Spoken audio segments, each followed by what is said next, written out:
कि मेरी एजुकेशन जरूर गवर्नमेंट स्कूल के अंदर हुई है और हिंदी माध्यम का विद्यार्थी रहा हूँ और ABCD भी है वो 6ठी क्लास के अंदर है वो पहली बार सीखी थी, लेकिन मैंने उन विद्यार्थियों को चुनौती पेश की थी और उन चुनौती को मैंने हर जगह पर है उसको प्रमाणित भी किया है।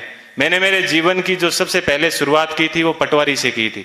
सबसे पहले मैं है वो पटवारी लगा था, उसके बाद में है वो ग्राम सेवक लगा था, उसके बाद में 3rd ग्रेड टीचर था, उसके बाद में 2nd ग्रेड टीचर था, फिर असिस्टेंट जेलर में RPSC टॉप की थी, फिर है वो स्कूल लेक्चरर था, फिर इसी स्कूल के अंदर जिस स्कूल के अंदर आज मैं आपसे मुखातिब हो रहा हूँ, इसी स्कूल के अंदर मैंने एक एग्जाम दिया था असिस्टेंट कमांडेंट का, उसमें भी मैं है वो सिलेक्ट हुआ था और उसके बाद में कॉलेज लेक्चरर भी मैं है वो रहा था और फिर RS 2012 के अंदर 108वीं मेरी है वो मेरिट आई थी।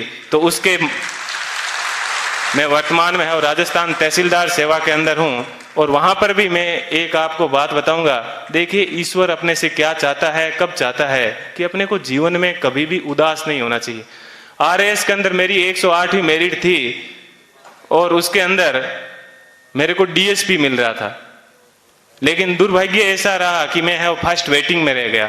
थोड़ा सा मुझे दुख हुआ कि यार अपन फर्स्ट वेटिंग में रह गए और उसके जस्ट 1 महीने के बाद में है वो IAS का एग्जाम था दिसंबर के अंदर। 4-5 दिन दुखी रहा, लेकिन मैंने कैसे ही अपने आप को मैनेज किया और देखिए दोस्तों मैनेज करने का क्या बेनिफिट मिला कि जो DSP बनना था वो D आगे से हट गया और मैं SP बन गया। बात यह है कि अपन जीवन के अंदर चाहते क्या है, अपन अपने आप को कितना डिवोट कर पाते हैं। तो आज मुझे है वो IAS के अंदर 170वीं मेरिट है वो मिली और मैं जनरल कैटेगरी से है वो बिलोंग करता हूं, तो मुझे IPS मिला। मैं यहां पर रुका नहीं हूं, मैं वापस तैयारी कर रहा हूं और इस बार मुझे आशा है कि हिंदी माध्यम के अंदर IAS में किसी की अभी तक फर्स्ट मेरिट नहीं आई है और मेरी ये पूरी की तमन्ना है कि कम से कम मैं यहाँ उस स्थान तक है वो पहुंचूं। कि जीवन आपको सिर्फ कहा जाता है कि 84 लाख योनियों के बाद में एक बार आदमी को जीवन मिलता है, तो बहुत ही शानदार आप लोगों को है वो जीवन मिला है। इस जीवन को आप एंजॉय कीजिए, कभी भी घमंड मत कीजिए, चाहे आप जीवन में कुछ भी बन जाओ, हमेशा बेहतरीन रहिए। और आप लोगों से मैं आशा करता हूं कि अगले साल जब प्रोग्राम होगा तो आप सब लोग हैं वो यहाँ पर आने का मौका मिले। थोड़ी सी देर पहले मैं देख रहा था कि मालाएं कम पड़ रही थी, तो अगले साल इतनी संख्या माना कि सब मालाएं कम पड़ जाए, ठीक है, इतनी संख्या में यहाँ पर आना और तब इनको है वो रियल खुशी होगी। इस कोचिंग संस्थान को पुनः मैं एक बार है इस कोचिंग संस्थान को बहुत बहुत धन्यवाद देता हूँ। हमेशा दिमाग में एक बात ध्यान रखिएगा कि मुझे किसी मैगजीन के कवर पेज पे आना है। मुझे भी जीवन में उसी दिन खुशी हुई कि इस बार जब PD के ऊपर सब जगह पर मुझे कवर पेज के ऊपर है वो जगह मिली।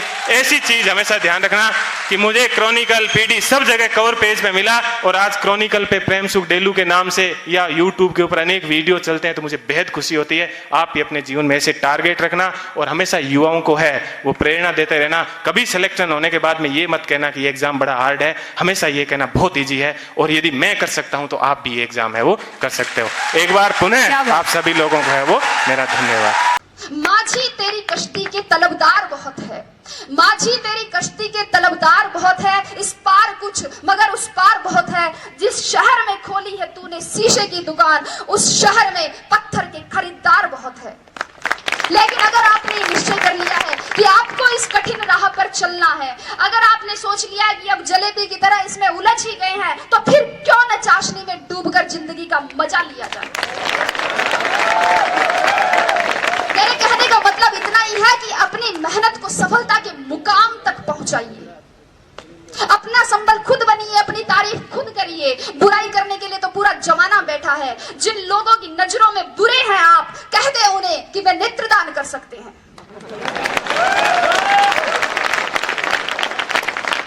अपने आसपास के परिवेश में केवल उन्हीं तत्वों को प्रविष्ट होने की अनुमति दे जो सकारात्मक हो, विचारात्मक हो, बोधात्मक हो, सही दिशा देने वाले हो।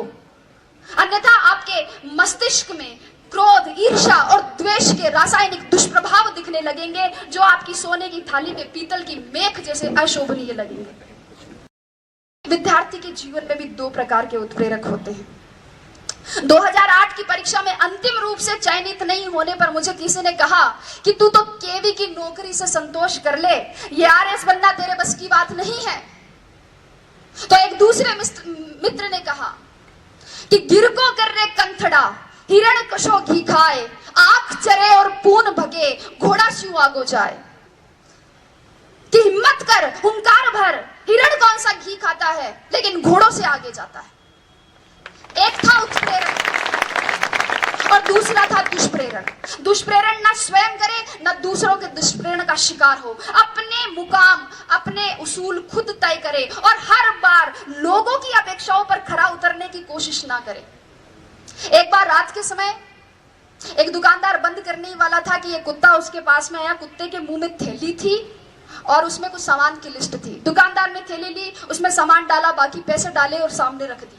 कुत्ते ने थैली मुंह में उठाई और चल दिया। दुकानदार से रहा नहीं गया, वह आश्चर्यचकित होकर कुत्ते के पीछे पीछे गया, ये जानने के लिए कि इतने समझदार कुत्ते का मालिक कौन है। कुत्ता कुछ देर बस स्टॉप पर खड़ा रहा। बस आई, उसमें चढ़ गया। कंडक्टर पास आते ही उसने गर्दन आगे, बेल्ट में कुछ पैसे और घर का पता था। कंडक्टर ने उसे टिकट दे दी, बाकी पैसे बेल्ट में वापस रख दिए। जो ही अपना स्टॉप नजदीक आया, कुत्ता बस में आगे की तरफ आ गया और पूंछ हिलाकर इशारा किया। बस रुकने पर कुत्ता उतर गया और आगे चल दिया। दुकानदार भी उसके पीछे पीछे चला। कुत्ते ने अपने पैर से 2-3 बार दरवाजा खटखटाया। मालिक बाहर निकल कर आया और उसने लाठी से कुत्ते की पिटाई की। आप सोच रहे होंगे कि क्यों?